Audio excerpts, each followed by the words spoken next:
Audio Jungle.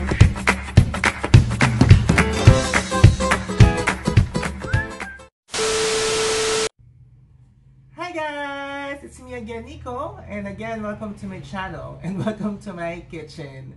So, ito na. Continuation na to ng ating last video. Yung sinidobo.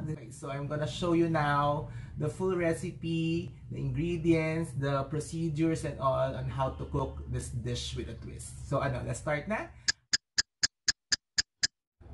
Siyempre, ang ating chicken na na-marinate natin yesterday. Garlic,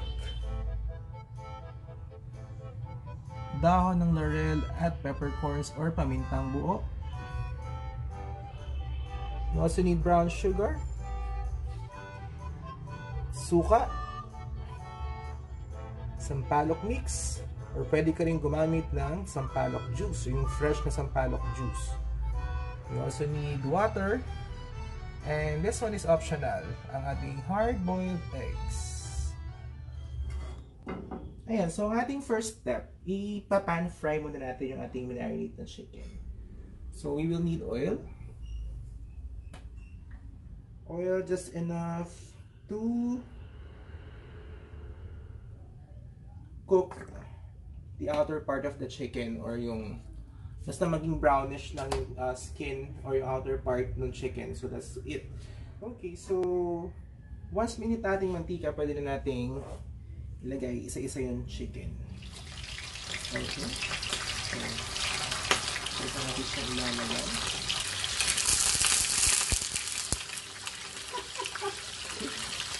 Oh, cry!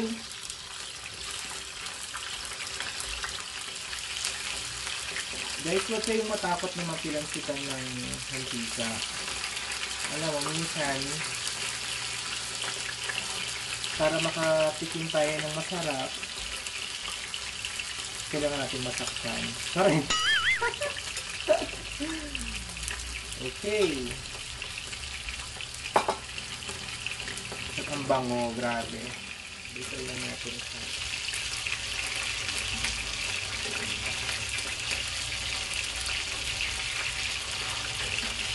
guys, sobrang bango. Alam mo, ito ang maganda kasi sa sobrang na-marinate ng matagal yung meat. Kasi tignan mo, talagang na-absorb niya yung flavor ng marinade, ng garlic and ng soy sauce. Okay guys, just a reminder, wag na wag yung itatapon yung pinagbabara ng chicken o yung marinade. Kasi iahalo natin dyan yung water na kung saan natin pakukuluan yung chicken na pinantay na. So right after na ma-pan fry lahat ng chicken, ayan o, sinet aside natin. This one. Ayan. So yung mantika na pinagamitan natin, ilipat natin sa isang lot. Ang gagawin natin ngayon is, we're gonna get siguro a little bit of garlic lang. Kasi since minarinate naman natin na yung chicken sa garlic and soy sauce, so para lang magkaroon ng flavor yung so saute ka na ng garlic.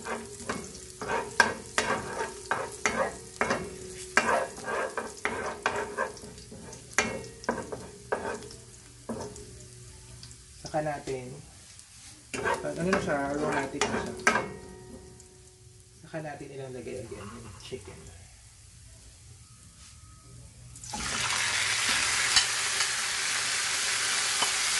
Itong sarap. Lalagay natin yung dahon ng laurel and yung pamintang buo.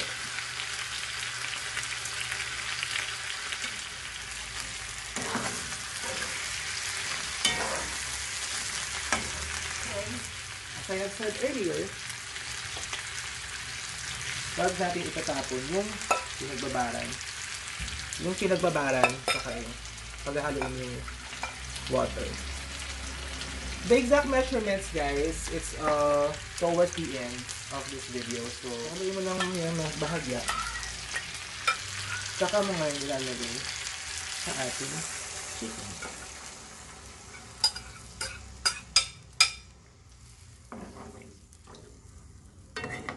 And then, we're going to wait for it to boil. So, antayin natin kumulo yan. So again guys, if hindi ka pa nakasubscribe sa akin channel, it's time for you to hit subscribe and click the button, the bell button, so that you will be notified once I already once meron ako mga bagong videos or vlogs. Suggestions guys, kung ano yung gusto niyo makita sa akin or ano ba yung gusto niyo malaman about me, ano pa ba yung mga ibang ginagawa ko. So, ayun. Wala akong love life.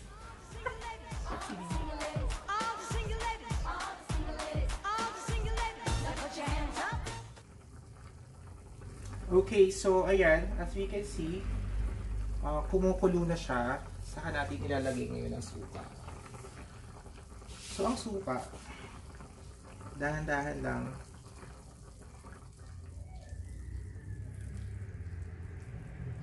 And wag daw siyang hahaluin.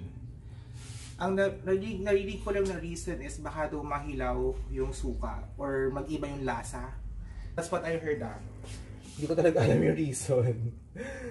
Pero let's just follow kasi kasabihan na matatanda yan. So yan, antayin lang ulit natin siyang kumulo. Okay, so this is it guys. Ito na yung part na i-mix natin yung sampalok powder mix. So gradual lang. So half a spoon or a tablespoon.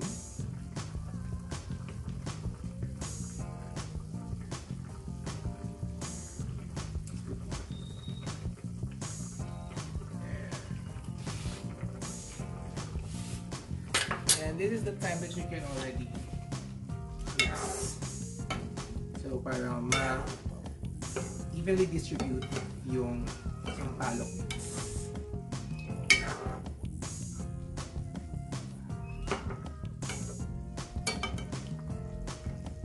So you just let it simmer for 5 more minutes.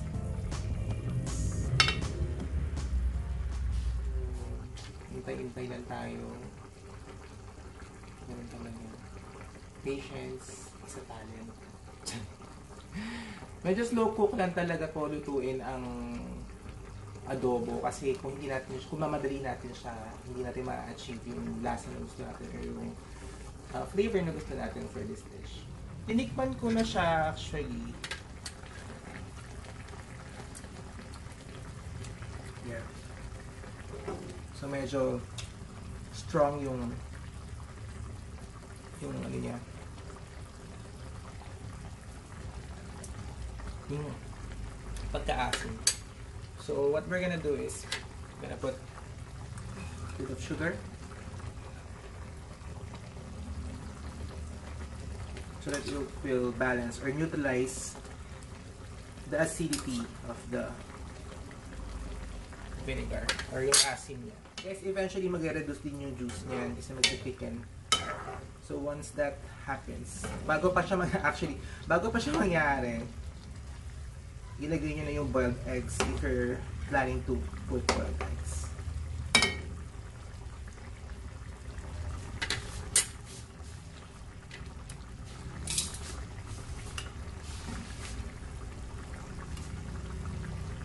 Guys, make sure na if you're gonna put boiled eggs, lubog. So it will harden further. Harden further! Saan galing harden further? Para mas lumutong. Lumutong, tama yung term ko. Basta ganun.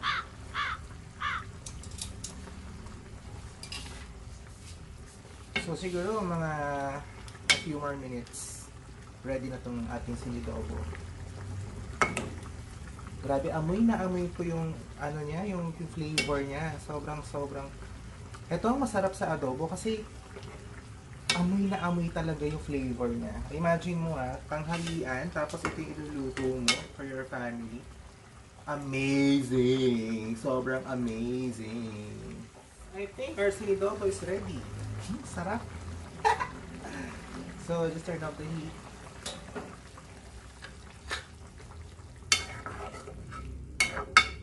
And we're ready to serve it. Lagyan natin siya sa isang serving plate.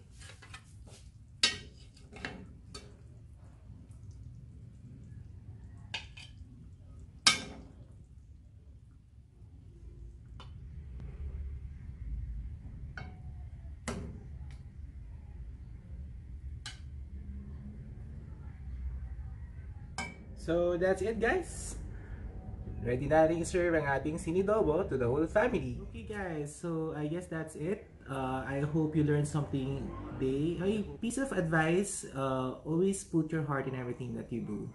When it comes to cooking, hindi lang siya yung exact measurement, hindi lang siya yung pagsunod sa step-by-step procedure. Kailangan meron tayong puso and inspiration in doing. Ayun guys, so thank you again for tuning in. Thank you again. Hope you guys enjoy this video and have a great day.